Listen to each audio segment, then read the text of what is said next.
Hello दोस्तों, कैसे हैं आप सब। उम्मीद करता हूं आप सब बढ़िया होंगे। आज की इस क्लास में बात करेंगे कक्षा 10 गणित के पहले अध्याय वास्तविक संख्याओं से संबंधित क्वेश्चन नंबर 3 प्रश्न नंबर 3 की हम बात करेंगे। इस प्रश्न को सॉल्व करेंगे। बहुत आसान प्रश्न है। कक्षा 8 और 7 में भी इस तरीके के जो HCF और LCM से संबंधित प्रश्न आए हैं, इसलिए हम एक तरफ से सारे प्रश्नों को कवर कर रहे हैं, कोई भी प्रश्न छोड़ नहीं रहे हैं। इसलिए जो भी प्रश्न आएगा एक्सरसाइज में NCERT की बुक में, हम उनको एक तरफ से सॉल्व करेंगे। तो ये तीसरा प्रश्न है। जितने भी प्रश्न चाहे वो आसान हो या कठिन हो, सारे प्रश्नों को हल करेंगे और उन्हें आसान बनाकर आपको समझाया जाएगा, ताकि आपको ये कन्फ्यूजन ना रहे कि हाँ जो प्रश्न है वो कठिन है या ज़्यादा इस समझ में नहीं आता है। तो ऐसा नहीं होगा, समझ में आएगा और आप अच्छे से समझेंगे भी, कोई दिक्कत आपको नहीं होगी। चलिए शुरुआत करते हैं। पहला प्रश्न यहाँ पे देखते हैं, यानी पहला ये जो क्वेश्चन है, तीसरा नंबर है। अभाज्य गुणनखंड विधि द्वारा निम्नलिखित पूर्णांकों के HCF और LCM ज्ञात कीजिए। ध्यान रखना, कोई भी क्वेश्चन सॉल्व करने से पहले इस बात का ध्यान रखिएगा, क्वेश्चन को ध्यान से पढ़िएगा। कभी भी कोई क्वेश्चन करिएगा पहले पढ़िएगा। अगर आप ऐसा नहीं करते हैं तो हो सकता है क्वेश्चन आते हुए भी आपसे गलत हो जाए, तो ऐसे गलती आप ना करना।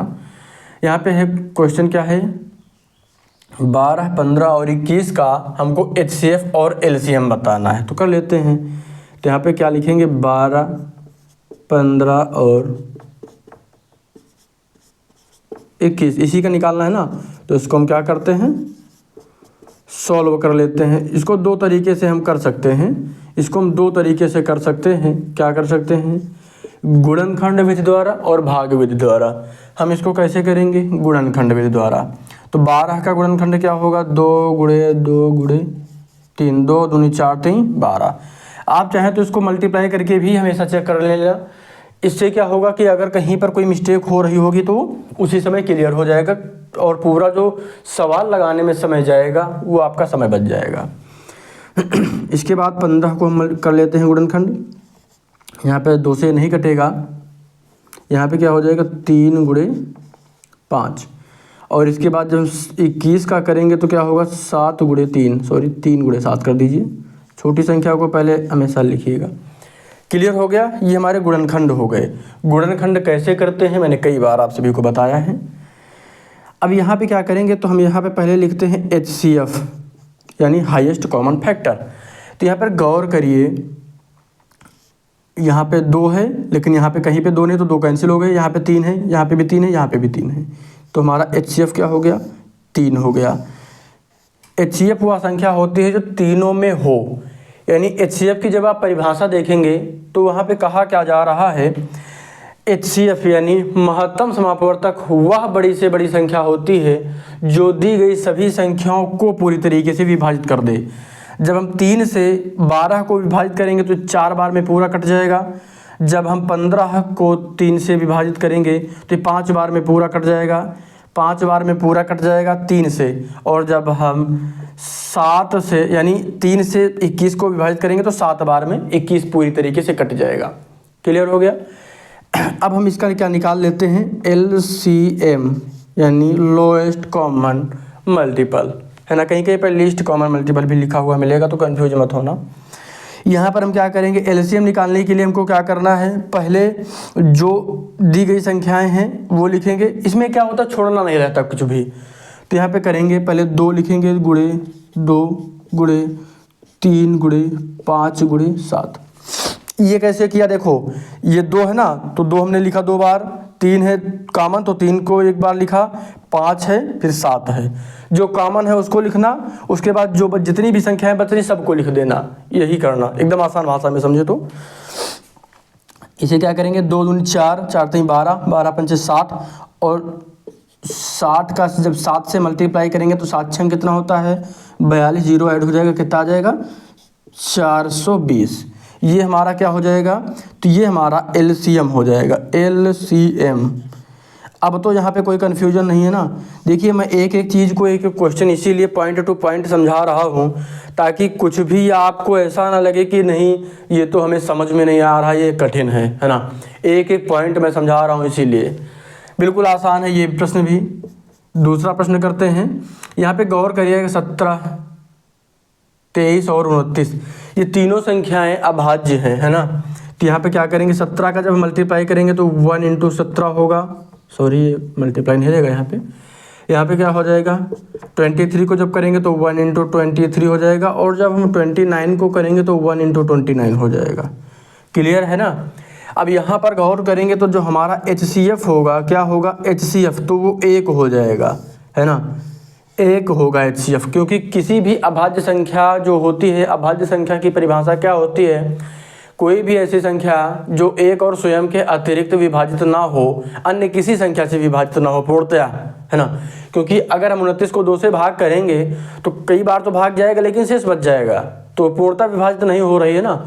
तो अभाज्य संख्या की परिभाषा क्या होती है, वह संख्या जो एक और स्वयं के अतिरिक्त अन्य किसी भी संख्या से पूर्णतः विभाजित ना हो। पूर्णतः याद रखिएगा, जब तक पूरी तरीके से विभाजित ना हो, है ना, तो वह संख्या क्या हो जाती है, अभाज्य। तो यहाँ पर HCF क्या हो जाएगा, तो HCF हमारा हो जाएगा 1। और जब हम LCM की बात करेंगे, तो 17 × 23 × 29 कर देंगे, और जो हमारा संख्या आएगी वो हमारा क्या हो जाएगी, LCM हो जाएगी। क्या हो जाएगी, वही संख्या हमारी LCM हो जाएगी। इसको आप मल्टीप्लाई कर लेना, आगे आंसर आ जाएगा। चलिए यहाँ पर देखते हैं, ये भी क्वेश्चन आसान है, इसमें मल्टीप्लाई कर लेना है, बाकी कुछ नहीं है। 17 × 23 कर देंगे, × 29 कर देंगे, आ जाएगा। यहाँ पर क्या करेंगे, जब हम 8 का करेंगे तो यहाँ पर 2 × 2 × 2 हो जाएगा। अब 9 का करेंगे तो क्या होगा, 3 × 3, और जब 25 का करेंगे तो क्या हो जाएगा, 5 × 5। अब यहाँ पे गौर करिए, जब हम HCF की बात करेंगे, यहाँ पे तो HCF यहाँ पे कुछ भी नहीं आएगा, HCF सॉरी 1 होगा। हाँ HCF यहाँ पे भी 1 ही होगा HCF। और जब हम LCM की बात करेंगे, तो 2, 3 और 5, इसमें कुछ भी छोड़ा नहीं जाएगा, टोटल लिखा जाएगा, है ना, क्योंकि इसके अलावा कोई ऐसी संख्या नहीं जो कॉमन हो इसमें। 5 × 5, ठीक है ना। अब क्या करना, इन सब को आपस में मल्टीप्लाई कर देना। तो 2 दूनी 4, दूनी 8, 3 24, 24 3। देखिए एक काम कर सकते हैं, इसको डायरेक्ट इसको मल्टीप्लाई कर सकते हैं। 8 9 72 हो गया, है ना। 72 × 5 × 5 कर दीजिए, 72 × 5 × 5 भी कर सकते हैं, यहाँ तक का 72 हो जाएगा। 24 3 डायरेक्ट भी कर सकते हैं, 72 × 5 × 5 हो जाएगा। अब 72 का 5 से मल्टीप्लाई कर लीजिए, 5 दूनी 10 का 0, 5 7 35, है ना, 5 दूनी 10, 5 7 35 और 1 36, और × 5 कर दीजिए लास्ट में। तो यहाँ पे क्या हो जाएगा, 0, 5 6 30 का 0, कैरी कितना आ जाएगा, 3, 5 3 15 और 3 18, है ना। ये हमारा क्या हो जाएगा, LCM, सॉरी LCM।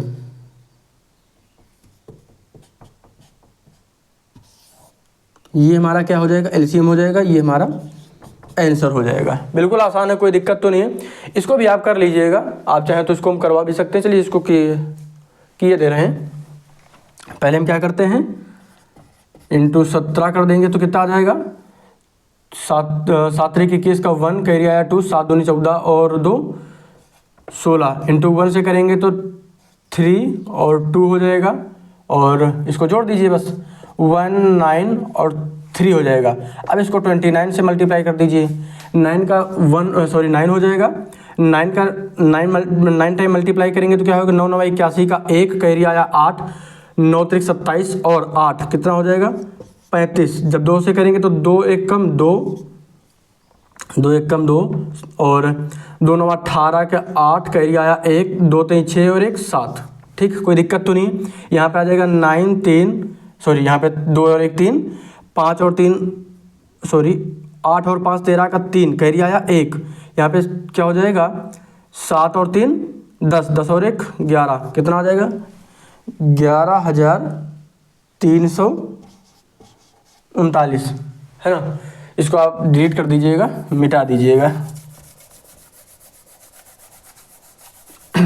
देखिए अगर आप गणित आपको कठिन लग रही है तो एक काम करिएगा, कैलकुलेशन करिएगा। जितना ज़्यादा आप कैलकुलेशन करेंगे आपके लिए उतना ही अच्छा रहेगा, उतनी ही ज़्यादा आपकी प्रैक्टिस होती रहेगी, है ना। तो उम्मीद है कि सारे सवाल आपको समझ में आए होंगे। हम एक तरफ से जितने भी सवाल, एक भी सवाल ऐसा नहीं होगा जिसको हम छोड़ें, सभी क्वेश्चंस को एक एक करके सॉल्व करेंगे। जो भी क्वेश्चन आपको समझ में ना आए उसके नीचे कमेंट जरूर करिएगा।